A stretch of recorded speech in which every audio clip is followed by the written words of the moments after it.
What's going on, everybody? So today I want to smoke a pork shoulder on the new Char-Griller AKORN ceramic. So what I've got here is this is Smithfield cut pork shoulder. I got it at HEB, and basically what I want to do is I'm going to open it, wash all the blood off it, and then I'm going to cut the top layer of skin off to where I'm only exposing the meat mainly, and then we're going to rub it down, also inject it, and put it on the smoker tomorrow.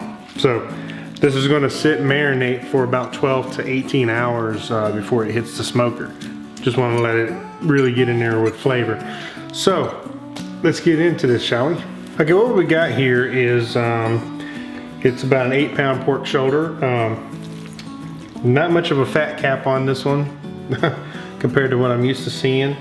A lot of the times when I buy these, they have quite a fat cap on them. I have to shave them down quite a bit, but this one's actually pretty close to being ready. But I want to trim this down a little bit, so let me flip it over.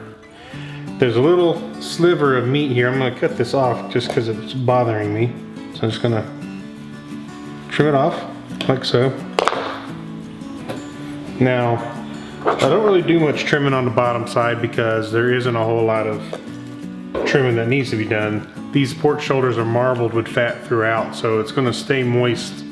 This meat, it takes a lot of effort to dry this meat out because it's just so marbled with fat, but you can dry them out, don't get me wrong. So let's go ahead and trim this thing up some, and I'm going to start by just kind of cutting into a piece that I can grab and hold in my hand, and just kind of lightly watching where I cut as I cut.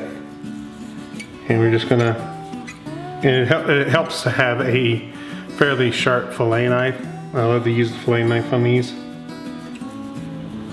Trust me, I've used different types of knives on these trimmings and found the fillet knife, boning knife also works wonders.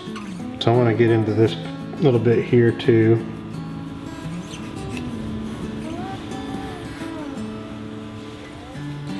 And just shave it a little bit, not a whole lot. Now I'm not going to worry about this. I could dig in there for a while, but I'm not going to. It'll be fine. It'll melt off a lot of it anyways. So I'm going to turn it around. Basically what I want is, like on this meat here, you can see where the meat's showing up. I want that across the entire top. So I'm going to trim this down to where the entire top looks like that.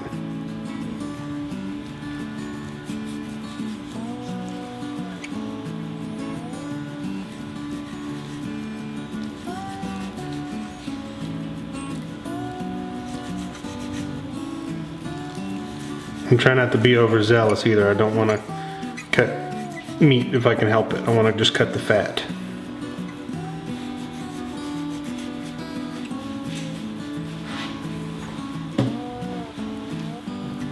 Okay, I'm pretty happy with that. I've taken all the thick layers of fat off. Now this stuff right here is more marbled in, so I don't want to cut any deeper into the meat. So what we're going to do next, we're going to put together the injection marinade that we're going to inject into this pork shoulder all the way through, and you'll watch me do that. And we're going to use Char-Griller's new injector, and I'm excited to use it for the first time. So yeah, let's get on over to making the injection marinade. Okay, let's go ahead and put the injection marinade together here. So what we're going to need is a 1/4 cup of light brown sugar. You can use dark brown, whatever, doesn't matter. So 1/4 cup of that. Set that aside. We need a 1/4 cup of some apple cider vinegar.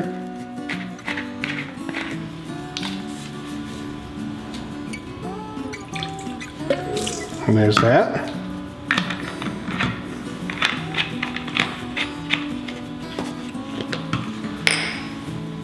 Quarter cup of Worcestershire sauce.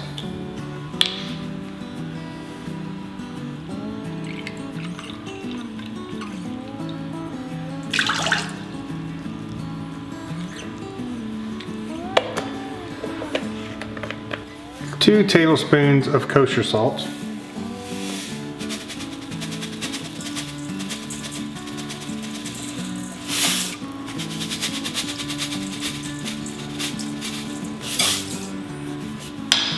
And last but not least, 2 cups of plain water. And basically you're gonna take a whisk in your mix and just kind of whisk it up real good. And it should look like so. Let's get to injecting it. Okay, I mentioned earlier that I'm using Char-Griller's injector. It's a nice beefy heavy duty size injector here. I've basically screwed on the end here. This screws on. I put a little vegetable oil on the so it'll slide in and out easy. And it comes with 2 different tips. It comes with a standard non-perforated tip with just an open end to it. It's pretty sharp. It's very sharp. And then it also comes with a tip like so that has multiple holes all around. Now, in past technique, I have always used a tip similar to this, where I would push in, inject, and I would slowly pull out and continue injecting while I pulled out. Well, this tip here, I don't even got to slide the injector out. I just stick it in, inject some, pull it completely out, stick it in another spot, inject, and that's it. So I'm going to use this one today because this just makes things a lot easier.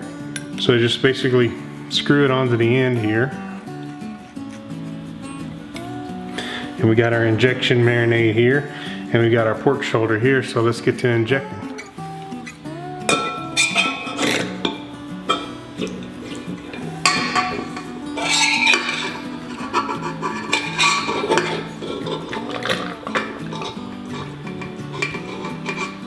Alright, tip's full of injection marinade. I'm going to pick a spot here near the bone.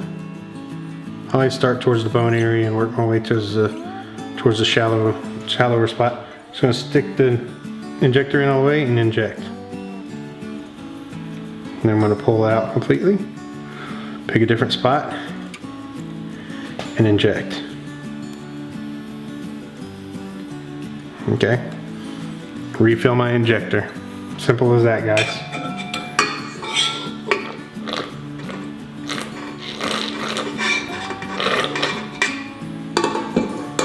Okay, let's pick another spot over here.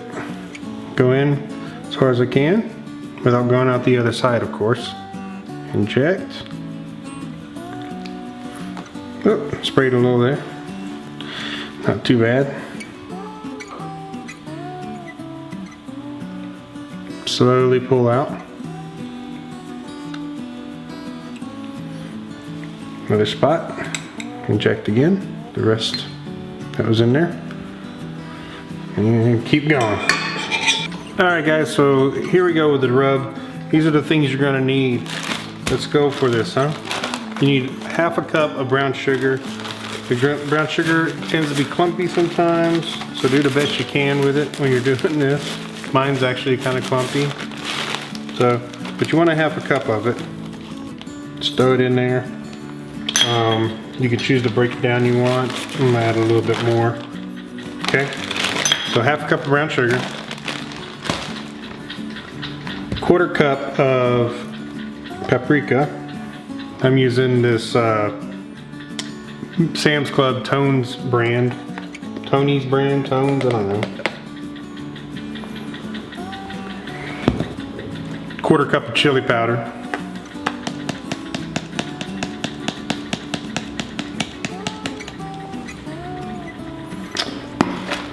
And 1/4 cup of kosher salt.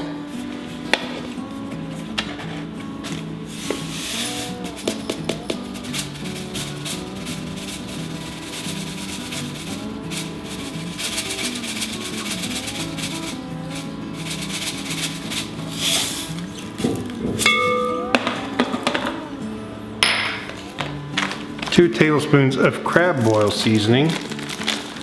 It can be any brand really. Get 2 tablespoons of it in there.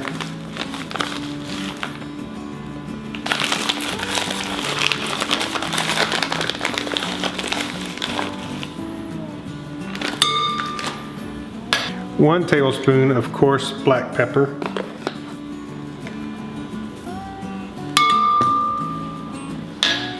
and 1 teaspoon of ground ginger.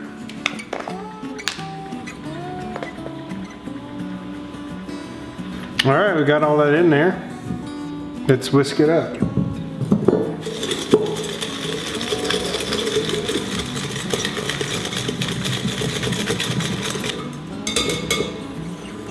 There you have it. You can take a fork, break down these brown sugar clumps if you want, or you can take your fingers. It's actually pretty solid clumps. You can break them up if you want, if you got any clumpy brown sugar, which I do, so I'm just kind of reaching in there and breaking them in pieces. Don't be afraid to get your hands in your rub if you need to. You can even taste it at this point, see if it's exactly what you want. A lot of people do that with their rubs. They start out with a base and they kind of go from there. But yeah, I'm just breaking these brown sugar chunks up. Give that rub a taste. Got a little heat, savory and sweet at the same time. It's a good rub. Man, so let's get the pork shoulder back over here and we'll put some rub in our shaker. You don't have a shaker? Use your hands, no big deal. But we're gonna just shake it on the meat and pat it down real good and then wrap it. Okay, here we are with the pork shoulder, all injected and juicy and awesome, and got our rub in our shaker. I'm gonna flip this over. I wanna do the bottom side first here. And just shake it onto the pork.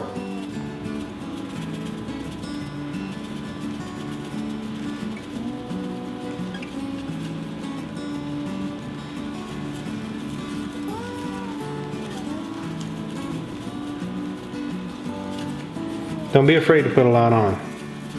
It'll help with that bark. And just kind of tap it. Alright, flip it over.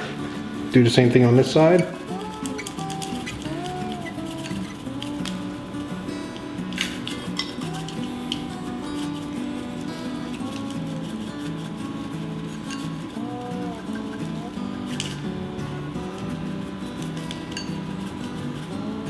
Just kind of pat it on as well.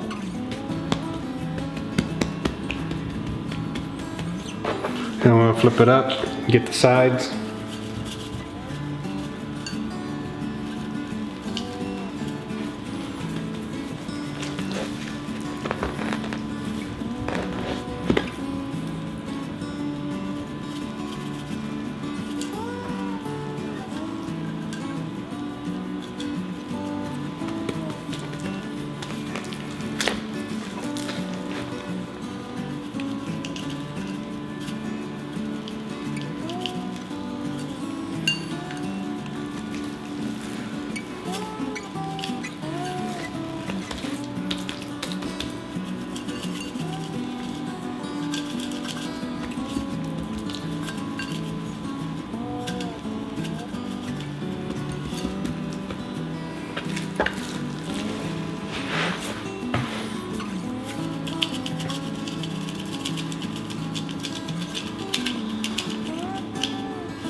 Alright, there it is.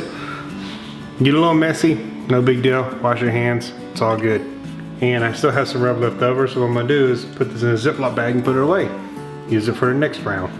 And I actually have some extra rub off camera, but man, this is a rub you can use on ribs, you can use it on this pork shoulder, you can use it on, I wouldn't recommend it on beef, but anything pork or poultry would be a good rub for. So anyways, I'm gonna wrap this, put it in the fridge, and then we'll get around to the smoker setup and we'll get over there and do that. Alright guys, it's as windy as it can be today here in West Texas, as always. Sorry if there's a little bit of issue with the wind brushing the camera. I've got like a dead cat on the mic and everything, but this wind is just something. Anyways, on the AKORN here, ceramic AKORN of course, I'm making a well here in the middle. I've got some base lump, mesquite lump charcoal around the outside here. I'm going to take some hickory chunks here and we're going to put them in the center.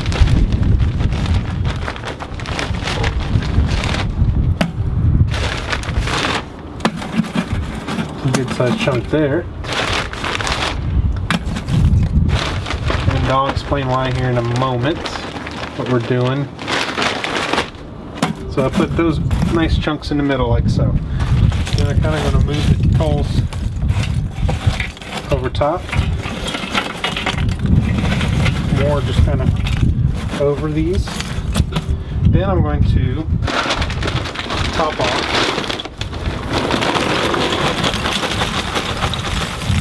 additional coal. Now I know I'm not going to burn all this coal up for this smoke. That's not a big deal. I don't really care. I'll use it next round. But I just want to make sure I have enough in there. So scattering this about a little bit. Now I'm going to put a few more chunks of wood on top. Kind of scatter it around.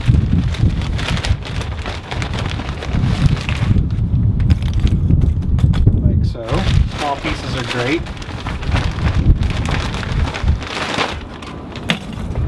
So you can kind of work them around, and that way I kind of get a steady smoke for the cooking process here.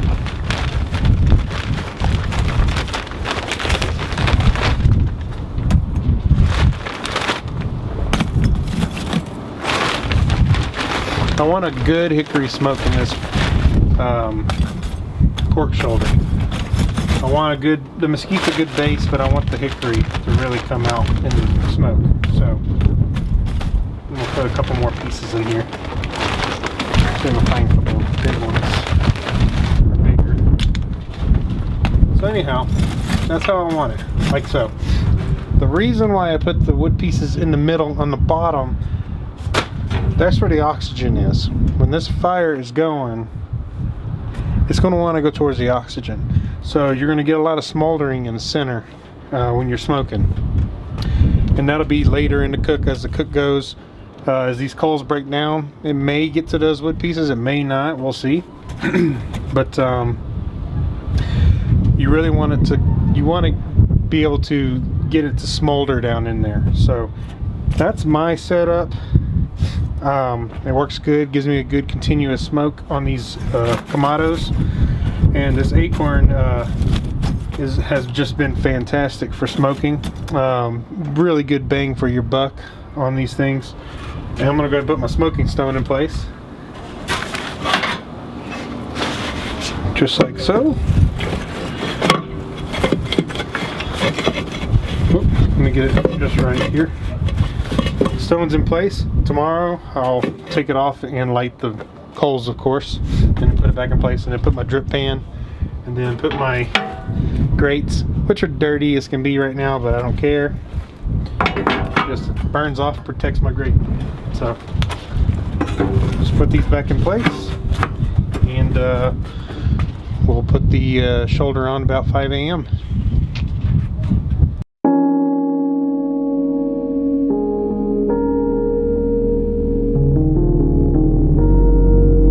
Alright guys, there's our pork shoulder, little 8-pounder. I've put some additional dry rub on top of this, and we're sitting at about 240 on the grill. That's fine. I'm not worried about that with the pork shoulder. It's so moist and marbled throughout. And we'll dial down my vents a little bit to about the half point mark on here, and leave them at the half point for now. I may open them back up as we go. So got a nice rolling smoke going in there. I've got a lot of hickory chunks in there. Y'all saw that from the prep. Put our meat right here in the middle. Now I'm trying something out here. This meat is refrigerator cold. It is really cold meat. I want to see if I can get as much smoke ring in this as I can. A lot of smoke colorization in there. I'm going to close this up. And we're off. And of course I'll let my temperature probe come back up, and we'll be monitoring that for the next 15 minutes or so I can get it dialed in.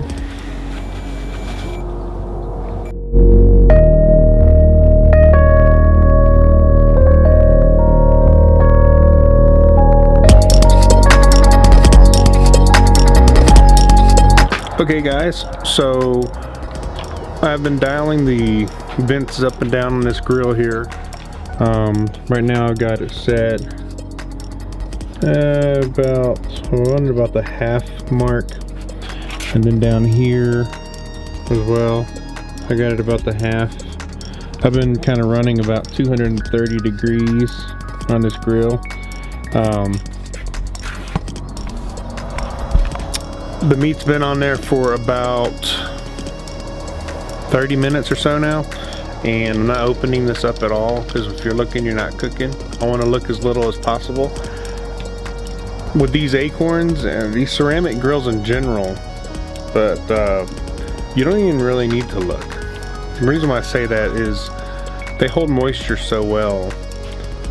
Just maintain that temp. Just maintain the temp. Look as little as possible, because you lose heat when you open them up. But you can feel here on the grill, man, these things, they feel all nice and warm because that ceramic just absorbs that heat. But so far so great. But I've dialed this down, like I said, to the half mark, just between the 0 and 1, and down at the bottom here. Let me move my strap out of the way. Now I've got it there as well.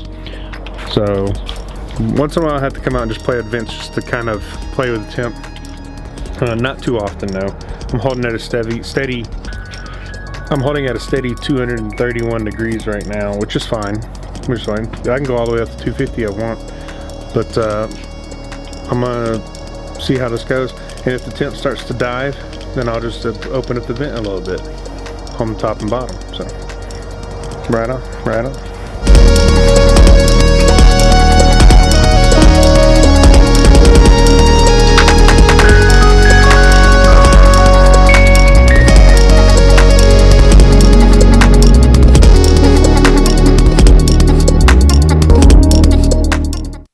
Alright, so we have been smoking this pork shoulder for right about 6 hours almost. And let's just take a look at our readings here. If you can see here on my digital, which maybe you can't because it's weird with the camera. Right now we're at 229. We've been staying around 229, 230. It did teeter down on me a few times, so I did have to open these vents up. I think I even opened them up to 1.5 just to get the fire going more again, and then I dialed them back down to 1, and then I have had them at the half mark. So I've been teetering around the 1 mark during this cook. Okay, and if we go over here, I've got my meat probe in now. We're at 166. We're going to pull this pork shoulder at 195, and I'm going to let it rest for a while. So let's take a look. This will be the first time I've opened this other than to put a meat probe, so let's check it out. Alright, we got some good color going on there. This will definitely darken up a lot more the further we go with it. I do not have anything in the water pan other than just there to catch the drippings. I did not put anything down there. This thing is marbled enough as is with fat. You can see we got some bark forming here and there. Turn off the notification there. But we got some bark starting to form here and over here and a few other places. So it's looking good. This is just an 8-pound shoulder, but man, pretty pleased with how it's going. And additional bit of dry rub I put on there right before I threw it on there has helped too. So anyhow, this dropped, but it was like around here. I never trust these anyways, but I always go by the grate level temp. And right now let's see, we're at 173 at the grate right now because I opened it up. It will climb back up to around 229 or so here shortly. But I just wanted to give you an update. It's a beautiful day here in West Texas. No wind, thank God, no wind. We've had tons of wind here for the past few days, and we got another cold front coming day after tomorrow or whatever. So, and it's going to get down, it's going to be like a 69, high of 69 that day. So, and it did a doozy on my pool. That's right, y'all. I slapped up the pool, and it left a lot of dirt in my pool the last dust storm we had. But you can see my yard's starting to fill in nicely. Over here, I still got it's still a work in progress with the grass growth, because they threw a lot of fresh dirt down there when they did this patio. But yeah, it's starting to fill in nice, so I'm pretty happy about that. Not that that has anything to do with barbecuing, but hey, it's my backyard. Backyard's part of barbecuing, in my opinion.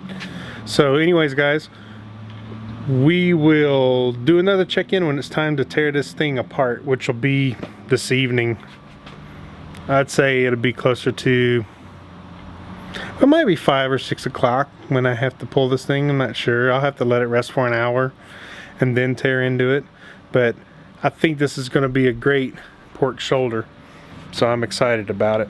So anyways, see you in a little while. Alright guys, we have hit 195 degrees on the pork shoulder, so I'm just going to turn my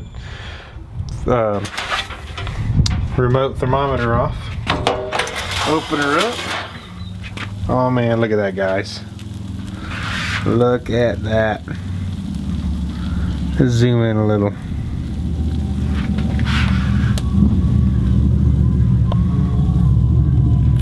But yeah, that is perfect.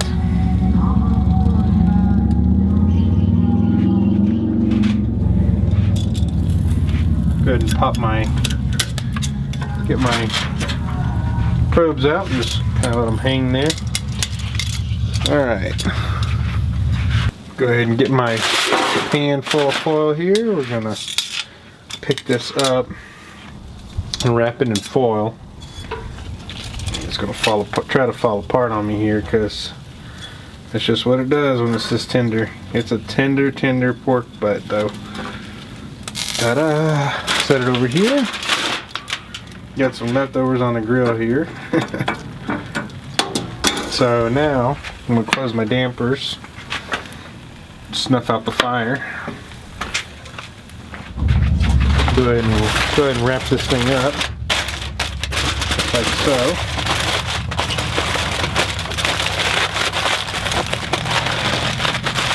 Next step is what I want to do is I want this to rest for an hour, wrapped in a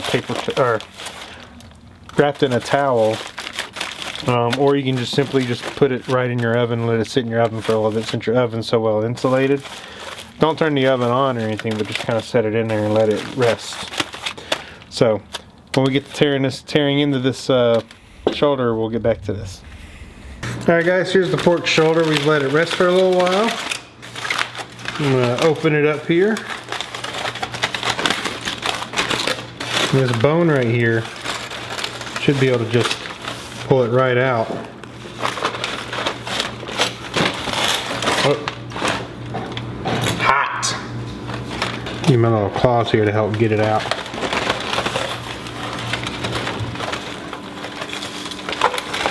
Should pull out pretty clean. It's really hot.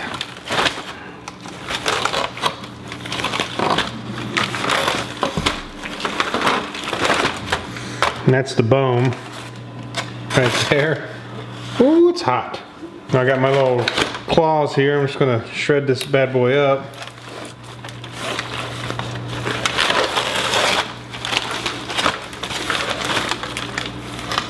It should pull apart.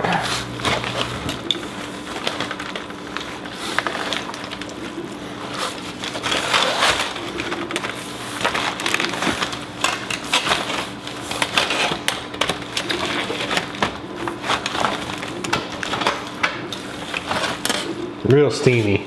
Man.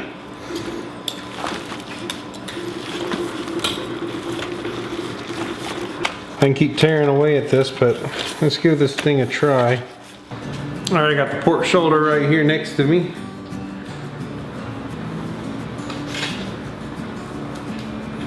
With some burnt ends, I'm gonna try that first.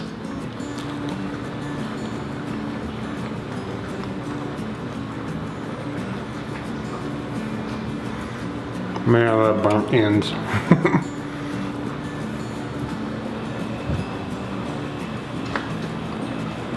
I tell you guys, here's the pork itself.